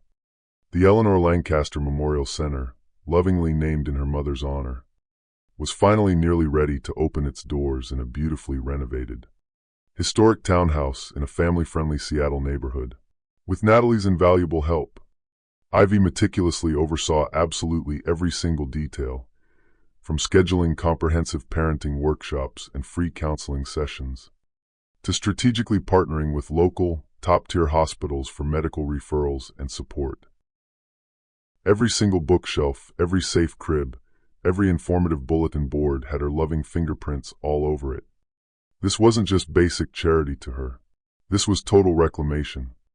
It was a beautiful cause rooted deeply in her own terrifying experience, her lonely struggle, her agonizing isolation, and her iron will to rise above it. Gregory remained a constant, supportive presence in her life, still somewhat formal, but incredibly steady. He completely honored Ivy's need for space while offering unshakable, massive support, both financial and emotional. At the center's highly anticipated grand opening, he stood proudly beside Ivy and Natalie as they joyfully cut the thick ceremonial ribbon. Cameras flashed brightly, capturing the triumphant moment for local and national media outlets. Gregory gave a brief, surprisingly moving speech praising Ivy's deep passion and her unwavering commitment to vital community service. The word proud actually left his lips, and it deeply startled her. For a fleeting, beautiful moment, something incredibly real and profound passed between them, a tiny flicker of the unconditional familial bond she had desperately longed for her entire life. It wasn't entirely perfect, but it was absolutely something. And maybe for right now, that was more than enough. Yet, lurking quietly in the shadows of her immense joy, a dark, persistent whisper of unease lingered. Aiden. Her flat, absolute refusal to let him see Teddy or extort her had deeply rattled his fragile ego. She had noticed, more than once, a shadowy, familiar figure hovering creepily near her building's lobby entrance, only to disappear the exact moment she looked twice. There were also strange, silent phone calls, numbers she didn't recognize, breathing on the other end, and then silence when she answered. The gnawing, primal instinct in her gut, one she'd painfully learned to completely trust, told her that this situation wasn't entirely over. And deep down, she heavily suspected Aiden was maliciously behind it all. Ivy was absolutely certain now. He was desperately waiting, creepily watching her every move, looking for the perfect, vulnerable moment to corner her again, like a starving predator circling its prey, completely misjudging the fact that it had returned to find a very different, dangerous woman than the one he left behind. The highly anticipated annual Lancaster Foundation Charity Gala was the biggest social event of the year. Inside the massive, gilded ballroom, Ivy mingled gracefully and confidently with powerful CEOs, wealthy philanthropists, and high-ranking public officials. Polite, eager questions flowed endlessly about her new center, about her future goals, about what massive project was next for her. She answered every single one with incredible poise, her powerful presence completely radiant beneath the warm glow of the crystal chandeliers. A live, world-class orchestra played a soft, sweeping waltz while uniformed servers moved seamlessly between the elite guests with crystal flutes of vintage champagne balanced perfectly on silver trays. It was an elite, intimidating world she had intentionally avoided for years, but now, she didn't just feel like she belonged here, she absolutely owned it. Tonight felt exactly like her personal stage, the ultimate culmination of her beautiful transformation. About an hour into the glittering gala, Ivy noticed a sudden, chaotic stir near the grand entrance. Her breath caught sharply in her throat when she saw him. Aiden. He was aggressively weaving his way through the wealthy crowd, sheer panic and wild desperation written all over his unshaven face. Somehow, he had managed to slip past the highly trained event security staff, no doubt fully intent on making a massive, humiliating public scene. The security guards immediately began to approach him, but Ivy confidently lifted a hand, signaling them to stop. She wanted to handle this right here, right now, in front of everyone. Their eyes locked aggressively across the crowded ballroom. Ivy stood incredibly tall, exuding absolute grace and quiet, lethal power. Aiden, in stark contrast, looked completely unkempt and frantic. His cheap suit was heavily wrinkled, his demeanor wildly erratic. His pathetic desperation clung to him like cheap sweat, staining every single step he took toward her. Wealthy guests began to whisper furiously. Cell phones were discreetly raised to record. Cameras flashed brightly. The heavy tension hung thick in the glittering air. "So this is it?" Aiden spat venomously, stepping uncomfortably close until there were only a few feet between them. "This is your big, grand revenge? To publicly humiliate me in front of half of Seattle?" Ivy's red lips curved into a calm, incredibly composed, freezing smile. "No, Aiden," she said clearly, her voice echoing powerfully through the hushed, eavesdropping space. "I'm just beautifully living my life. You're the one who aggressively showed up here uninvited." He let out a loud, humorless, bitter laugh. "Living your life completely surrounded by massive money and influence. All the important stuff you maliciously hid from me during our entire marriage." "You absolutely never deserved to know," she replied coldly, her eyes like daggers. "I desperately wanted something real. A simple life. A marriage based purely on true love. I kept my wealth a strict secret so you'd love me for me. But clearly, me just being myself wasn't enough for your greed." Her powerful voice didn't waver for a second, but her eyes burned fiercely with the traumatic memory of being violently thrown into the freezing rain. Aiden's face flushed a deep, embarrassed red as cameras clicked wildly again, capturing the intense moment from absolutely every angle. "You're completely unbelievable," he muttered defensively. Without any warning, Ivy turned her body toward the massive crowd. Her voice was incredibly strong and totally unwavering. "This man," she said loudly, pointing directly at him, "violently threw me out into the freezing street during a thunderstorm when I was 6 months pregnant with his child. He looked me in the eye and called me worthless. And now that he finally sees where I stand, exactly what I've built, and the fortune I possess, he desperately wants sympathy and access." A dead, horrifying hush fell over the entire ballroom. A collective, shocked gasp moved rapidly through the wealthy crowd like an electric current. Gregory stood watching proudly from the sidelines, his face a mask of unreadable stone. Natalie clutched her phone tightly, recording every single, glorious second on video. Her hands shook slightly, not from fear, but from the sheer, overwhelming magnitude of the moment. Aiden's panicked eyes darted nervously from disgusted face to disgusted face, slowly and horrifyingly realizing just how deeply, fatally he'd miscalculated his move. He wasn't facing the weak, broken woman he thought he knew. He was facing a powerful empire he had entirely underestimated. "You're maliciously twisting the story," he mumbled weakly, trying to defend himself. "I was under extreme pressure at work. Things were falling apart." Ivy took a highly intimidating step toward him, her eyes burning like fire. "You made your cruel choice," she said, her voice dropping to a lethal whisper. "And now I've made mine. I am fiercely protecting my son from the very man who violently discarded him before he was even born." Her voice cracked slightly, not from any lingering weakness, but from an absolute conviction sharpened by immense pain. She turned gracefully away from him and snapped her fingers sharply. The highly trained security team didn't hesitate for a second. The message to the room was incredibly clear. He absolutely didn't belong in her world anymore.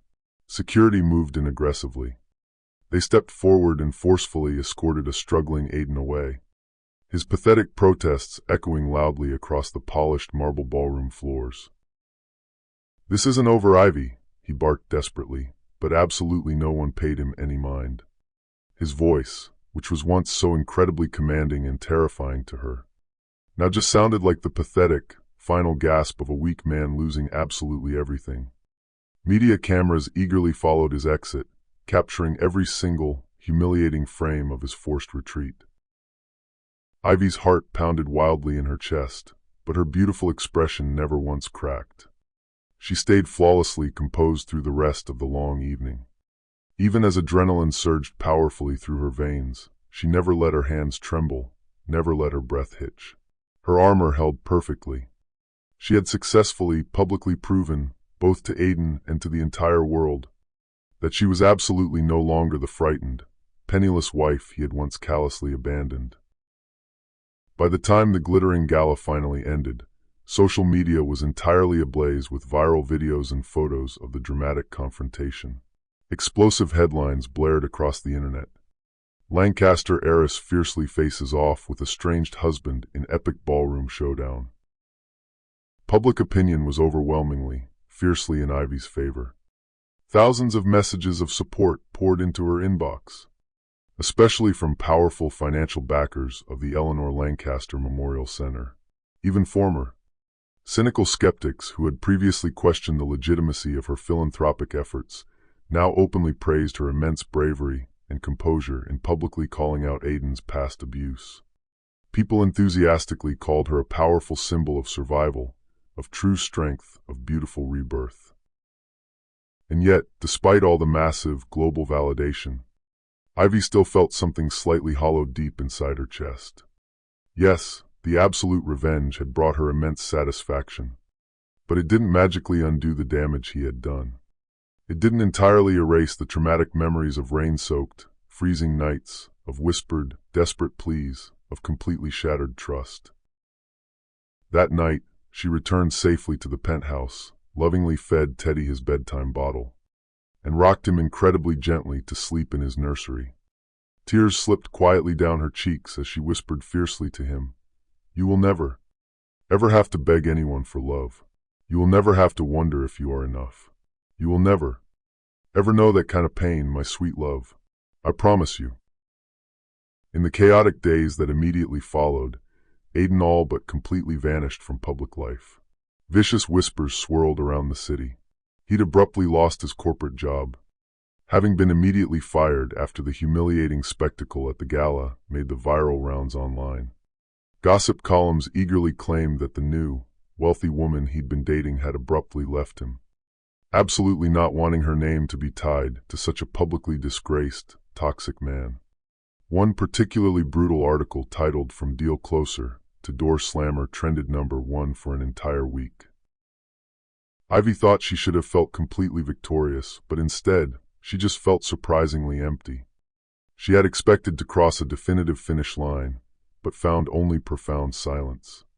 Maybe that's the ultimate, lasting sting of revenge, she thought quietly to herself. It ultimately leaves nothing but ashes behind. Still, her beautiful life pressed continuously forward.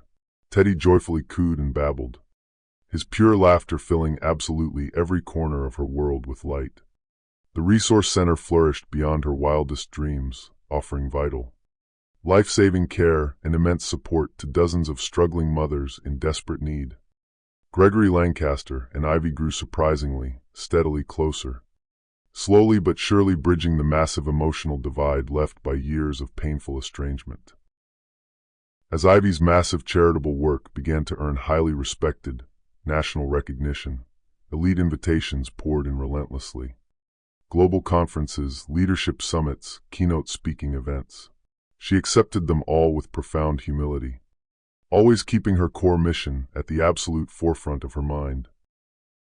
By the time the highly anticipated custody hearing date finally arrived, her incredible story was dominating the headlines once again. Lancaster heiress to face estranged husband in high-stakes custody showdown. Paparazzi swarmed the concrete courthouse steps like vultures, their camera shutters snapping aggressively as Ivy emerged confidently from a sleek, armored black SUV. She was dressed impeccably in a precisely tailored power suit, her entire presence radiating absolute, calm determination. Her eyes were hidden behind expensive dark sunglasses, but her perfect posture told the world absolutely everything it needed to know. She wasn't afraid of him anymore. Inside, the tense courtroom buzzed loudly with hushed, excited speculation. Aiden was already seated nervously at the defendant's table. He looked incredibly gaunt, out of place, and exactly like a man completely unprepared for the legal slaughter that lay ahead. His lawyer, a visibly tired, overworked public defender, fumbled nervously through chaotic documents with shaky hands. Across the aisle, Ivy sat calmly with her elite, high-powered legal team, including Harold Easton.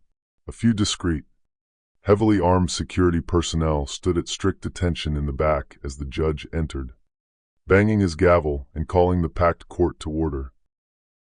The brutal testimonies began immediately.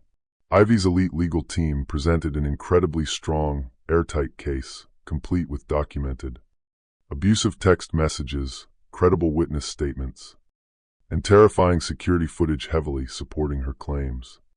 They methodically outlined Aiden's long history of severe emotional neglect, focusing heavily on the exact, horrific night he threw Ivy out into the street while she was 6 months pregnant.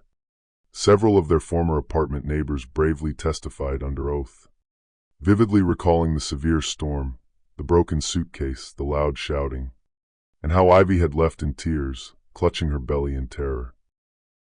The lead caretaker from the Eleanor Lancaster Memorial Center also bravely took the stand, officially testifying that Aiden had maliciously attempted to discredit the organization by aggressively spreading false, defamatory rumors online, falsely suggesting financial misconduct and severe mismanagement. Aiden's pathetic defense was built entirely on manipulative emotional appeals. His struggling lawyer argued that he had been under intense financial stress, emotionally unstable at the time, but that he now desperately wanted to be a loving part of his son's life. Aiden falsely claimed that Teddy deserved to have a father, and that Ivy was being incredibly cruel and vindictive by keeping them apart. He desperately tried to portray her as a highly manipulative billionaire, someone who aggressively used her massive wealth and global influence to unfairly cut him out completely. The stern judge listened incredibly carefully, his expression completely unreadable as he meticulously weighed the heavy facts. But in the end, his final ruling was absolutely clear and devastating. Given Aiden's highly erratic behavior, his complete lack of stable employment, and the extreme vulnerability of a child so young, the judge flatly denied any request for unsupervised visitation. Instead, Aiden was granted the incredibly slim possibility of supervised visitation only if he could legally prove consistent, long-term rehabilitation. That strictly included attending mandatory, extensive therapy, securing and maintaining full-time employment, and actively providing consistent, court-ordered financial child support for Teddy's well-being. Ivy exited the heavy courthouse doors feeling absolutely, undeniably victorious. Her heart still raced from the intense confrontation, but her inner resolve was completely unshaken. Cameras flashed wildly. Reporters called out her name eagerly. She kept her eyes firmly forward, head held incredibly high. Teddy was nestled safely and securely in her arms. If Aiden ever truly wanted to see his son, he would have to aggressively fight for it legally, ethically, and consistently. And Ivy highly doubted he possessed the strength or the necessary discipline to ever follow through. Time would inevitably tell. Back at the secure penthouse, Gregory Lancaster greeted her warmly with a rare and incredibly tight embrace. "Very well done, Ivy," he said simply, his voice thick with pride. She melted into the comforting hug for a brief, beautiful moment, profoundly realizing just how incredibly far she'd come. From a terrified, freezing, pregnant woman in a violent thunderstorm to a fierce, powerful mother who had just legally secured her son's entire future in a courtroom filled with historical precedent. Later that peaceful evening, after putting a sleeping Teddy down for his nap, Ivy stood quietly at the massive penthouse window, watching the beautiful Seattle skyline sparkle against the dark night. Her mind drifted back to the much younger version of herself, the girl who was so anxious, uncertain, and desperately begging for love. She never, ever would have believed this was exactly where she'd end up. Powerfully forming alliances, running a massive, growing charitable foundation, and actively helping shape global policy at Lancaster Global Holdings. Life had dragged her painfully through the fire, but it had successfully forged something absolutely unbreakable. Natalie stopped by later that night carrying greasy takeout food and sparkling cider. They happily toasted over a quiet, joyful dinner, their laughter echoing warmly through the massive penthouse. To Ivy Sullivan Lancaster, Natalie declared proudly, lifting her glass high. The absolute fiercest mom in the entire Pacific Northwest. Ivy laughed loudly, immense warmth blooming brightly in her chest. "I will proudly take that title," she said gladly. In the quiet weeks that followed the trial, Aiden never once bothered to schedule a single supervised visit. Word eventually reached Ivy through the grapevine that he had permanently left Seattle, possibly fleeing to start fresh and run his scams in another city. Maybe he had finally accepted his total defeat. Or maybe he was just cowardly scheming something new. But if he was, she absolutely no longer lost a single second of sleep over it. For now, Ivy finally had profound peace. She was completely free to pour her boundless energy into the people who truly mattered most. Teddy, her father, her life's mission, and the small, loyal circle of friends she trusted completely with her heart. The toxic chaos Aiden brought into her life had been entirely, beautifully replaced with deep meaning, solid structure, and the kind of quiet, enduring joy she once thought was completely impossible for her to achieve. Her complicated relationship with Gregory continued to evolve beautifully. The painful past wasn't completely forgotten, but it absolutely no longer held either of them hostage. They bonded deeply over Teddy's amazing milestones, his clumsy first attempts at crawling, his bubbling, happy babble, the adorable way he gripped their fingers like tiny lifelines. Gregory even enthusiastically accompanied Ivy on visits to the resource center, generously donating endless supplies and quietly, surprisingly mentoring struggling young fathers who showed true, genuine interest in stepping up for their families. Sometimes, Ivy would catch a rare, beautiful softness in his eyes when Teddy babbled, "Pa." And though they never spoke of it aloud, she saw something profoundly healing in Gregory too. For the very first time in her life, Ivy saw something in him she once thought was completely impossible, a genuine willingness to grow and change. Meanwhile, high-stakes board meetings at Lancaster Global Holdings became significantly more welcoming to Ivy's progressive ideas, especially those strongly centered on comprehensive employee health care and ethical, sustainable business partnerships. James Caldwell, the longtime board member who had spoken so fondly of her mother Eleanor, became one of her absolute strongest allies. Under their combined, powerful influence, the massive company began actively channeling millions in funds toward underserved communities, a dramatic, positive shift from its old, toxic profit-first mentality. Still, despite her success, Ivy never, ever let the massive momentum dull her core, grounded values. She vividly remembered the pain. She remembered the cold, terrifying nights. She remembered the crushing loneliness. She remembered exactly what it felt like to be cruelly discarded, to be invisible, powerless, heavily pregnant, and pleading for help in the freezing rain. And she fiercely vowed never, ever to lose touch with that grounded truth. She gave away her wealth generously, but incredibly wisely.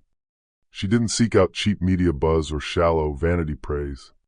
She wanted massive impact, true longevity, and a lasting legacy.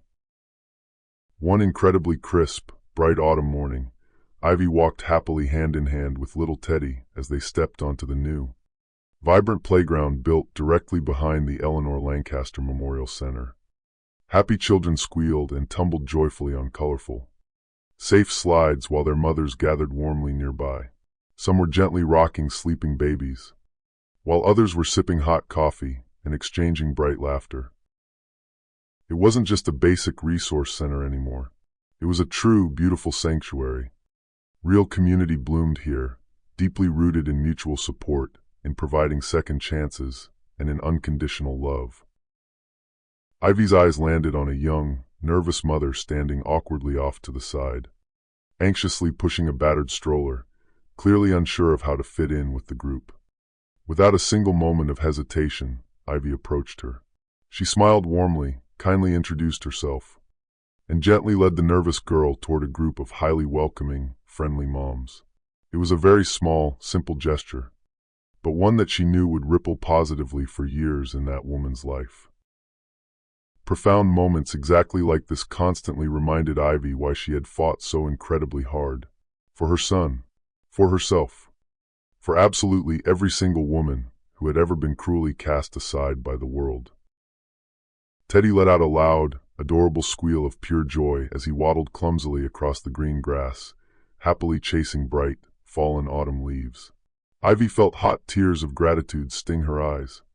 She thought of Aiden for only a fleeting, final moment, quietly wondering if he ever lay awake at night in the dark, deeply regretting exactly what he had so foolishly thrown away. But the thought passed quickly, like a cloud across the sun. Her life, their life, was infinitely better without his dark shadow looming over them. There was a massive, beautiful future to build, a bright future completely radiant with possibility, one absolutely not born of wealth, but born entirely of deep healing. It was lit brightly by the incredible strength she had found deep in herself, and the boundless, unconditional love she freely gave and received every single day. She looked down lovingly at Teddy and whispered softly, "We really made it, baby boy. We really, truly did." In that perfectly quiet, beautiful moment, with the crisp autumn leaves rustling and the pure, uninhibited laughter of children echoing happily around the playground, Ivy knew with absolute certainty that her life story had successfully shifted from a dark tragedy to a triumphant, epic victory. From a freezing, rain-soaked doorstep to standing proudly on sun-dappled grass beneath her precious child's feet, Ivy Sullivan Lancaster, once a frightened, cast-aside, pregnant woman, had incredibly become the powerful, unshakable author of her own destiny.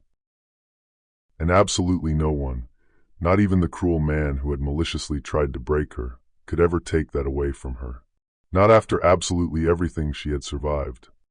Not after everything she had beautifully rebuilt with her own bare hands and a bruised, healing heart. Ivy's incredible journey reminds us all that even in our absolute darkest, most terrifying hours, true resilience and love can always lead us back toward the light. She began her journey as a humble, loving wife, entirely blindsided by horrific betrayal. But through immense perseverance and the highly unexpected inheritance of a billionaire legacy, she spectacularly unearthed her hidden power, completely rewrote her fate, and successfully built something incredibly meaningful. She didn't do it for shallow praise, and she didn't do it for petty revenge. She did it entirely for the little boy whose beautiful life would begin exactly where hers had almost tragically ended. The fierce mother she became, the unyielding protector, the generous provider, the shining beacon of hope for others in deep pain, she is a true testament to the incredible strength we all carry deep inside our souls. Because sometimes the absolute most powerful, inspiring stories begin with being totally broken into pieces and bravely choosing to rise anyway. Dear friend, life has a very funny, sometimes cruel way of severely testing us. Often in absolute silence, and very often when we least expect it. Just like Ivy, you may find yourself standing completely alone in a terrifying storm, soaked to the bone, desperately holding on to something incredibly fragile yet fiercely precious. But as the great ancient Stoics teach us, we absolutely cannot control the terrible things that happen to us, only how we powerfully choose to respond to them. Ivy's immense strength wasn't born from an easy life. It was brutally carved in pain, heavily shaped in dark solitude, and ultimately lit by the quiet, raging fire of absolutely refusing to ever give up. Let her incredible story constantly remind you, hitting rock bottom is not the end of your story. It is simply the solid foundation where true, lasting resilience is built. You are infinitely stronger than you think you are. And one day very soon, you will look back at the storm and whisper to yourself, I actually made it. If Ivy's triumphant story moved you, deeply inspired you, or gave you a spark of hope today, please take a quick moment to hit the like button. Share this video with someone who might need a reminder of their own strength, and subscribe to our channel. Your incredible support helps these powerful stories reach the people who desperately need to hear them most. Someone out there is actively waiting to hear this exact message. Maybe someone exactly like Ivy. Maybe someone exactly like you. And please always remember, devastating heartbreak is absolutely not the end. It is just the beautiful beginning of something infinitely greater. Thank you so much for watching. And stay tuned to our channel for more incredible real-life romantic dramas, where hope absolutely always finds a way.